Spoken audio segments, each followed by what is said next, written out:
Look at this beauty. Hello my dear health seekers, Inga from Health Origins here. So the apple and plum season is upon us, and I'm going to show you how you can make some delicious jam from some apples and some plums. So let's get to the recipe. Here I have about 16 apples, green apples that are chopped up. So any kind of tart apples are best.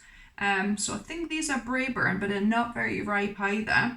My neighbour has given them, so I kind of decided to make this apple and plum jam with it. So I cored and chopped up the apples and I left the skins on. So that's the apples, and then I've got about 5 plums. So these are plums from our own garden that I've destoned and chopped up as well. So 5-6 plums. So I'm going to add these here as well into the pot. And then I've got 1.5 cups of which is Demerara, kind of your golden sugar, so about 325 grams I'm using. You could probably get away with less if your apples are sweeter.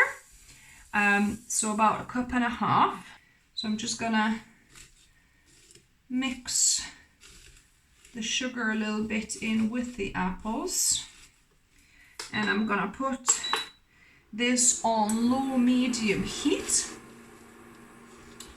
And we're gonna simmer this on kind of low to medium until it reduces in size about half. So this is like a full pot now that I've got, and it should reduce about half. It's probably going to be about 20-25 minutes, we'll see. And just to make sure it's not going to start sticking to the bottom of the pot before like the juices of the apple will start melt, I'm going to put 1/4 cup of water just to kind of start the process going. So the sugar is starting to melt and there's liquid at the bottom there. So yeah. So that's starting to properly heat up, and I'm gonna put the lid half on to kind of keep most of the moisture in there and help with the cooking of the apples. And every so often come and kind of give it a stir, give it a mix so it's heating up more evenly. This is what it looks like after 20 minutes of simmering. It's definitely starting to reduce quite a bit, and there's more liquid here, as you can see. So I would say probably another 10 minutes or so, 10-15 minutes, and we'll be able to jar this. So it's been 35 minutes altogether for this apple and plum jam. I've just switched it off. It's still super hot, as you can see. So yeah, this is ready now to be jarred. And here I've disinfected 4 jars. So I washed them with warm water and some bicarb soda. I've kind of scrubbed them and then rinse them out, and then also poured boiling water into them to fully disinfect them, as well as the lids. So these are now ready to go. So now I need my ladle and also a little contraption here that will help to keep the edges of the jar clean. And I'm gonna just start filling my jars, starting from the biggest one. We'll see how many will fill up. So that's looking and smelling really good, guys. The apples are nice and soft now, and the plums has given a nice kind of red colour to the jam. Otherwise it would be a bit kind of like brownie looking, but the plums just really give it this nice colour.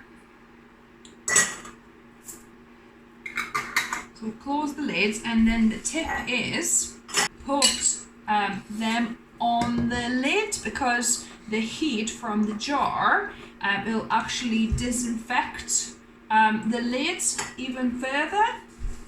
So that's the tip from my grandparents, from my grandma. That's how she always used to do it. So while it's still hot, invert it onto the lid. Make sure obviously it's properly closed first.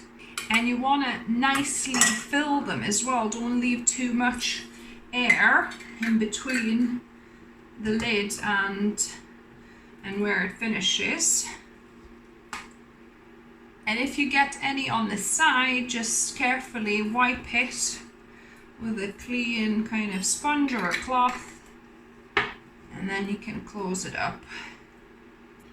And this has worked absolutely perfect, because as you can see, I pretty much used the whole jam for these 4 jars. My apple and plum jam has set overnight, so let's give it a go. It's lovely kind of pinky color. So because we put it on the lid, it's actually and it was hot, it's actually now got the what's that called when there's no air? There we go. Where it pops, you know, like the little button at the top was actually in, and keeps it fully closed, if you like. So look at this. I'll put some into the little container. Look at this beauty. So now all we need to do is taste test. And now the best bit, taste testing this. So it's looking really nice and chunky. There's bits of chunks, but it's looking all kind of nice and soft. Oh my goodness. This tastes magical, guys. I think I've got just the right sourness and sweetness combination. The bit of skin gives a little bit of a bite, but the rest of it is like really nice and soft and smooth. Wow. You could eat this as it is, you know, as like a nice stewed apple, put it on the dessert, or put it on a piece of toast, whichever way you enjoy apple jam. So there you go. If you try it, let me know down below what you thought of it. Give me a thumbs up if you like the video and the recipe. If you're new to the channel, welcome and subscribe for more videos. I upload a couple of videos for you guys every week. And remember, food is fuel, so be mindful of what you put in your body. Until next time.